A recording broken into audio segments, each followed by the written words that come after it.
అందరికీ నమస్కారం. హంసధ్వని గజవదన బేడువే స్వరం ఇద్దాం, నోటేషన్ చేద్దాం అనుకున్నాను. మనోధర్మం కొత్తగా స్టార్ట్ చేసుకున్నాము. ఈ కృతి ముందర ఆలాపన చేస్తారు, వోకల్ కానీ లేదా ఇన్స్ట్రుమెంట్ కానీ ప్లే చేస్తారు. సో తర్వాత కృతి, తర్వాత నెరవలు వేస్తారు, తర్వాత లాస్ట్ స్వరకల్పన, ఇంకా వీలైతే తానం, అలాగనమాట. అది ప్రొసెసర్. అయితే ఆలాపన తదరిన తరన అకారం అలాగొస్తుందన్నమాట. స్వరస్థానాలు పైన ఉంటాయి, కిందన వాటి కిందనే ఏ స్వరస్థానాలు అంటున్నాం అదే ప్లేస్లో, అంటే స్వరస్థానాలు పాడము, తదరిన తరననే పాడతాము.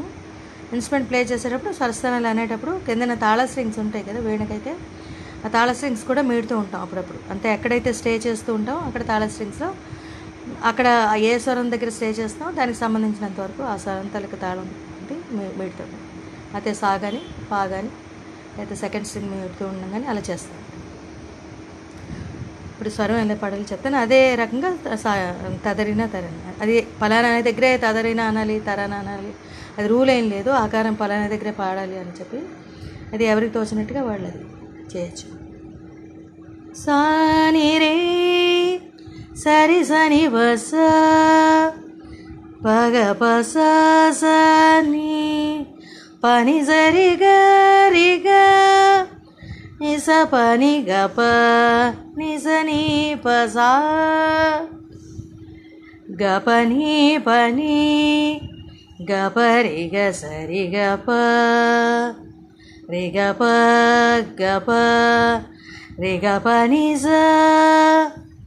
సని ప గప గప గరి సరి గప ని సని రే సని పరి గరి సని ప గరి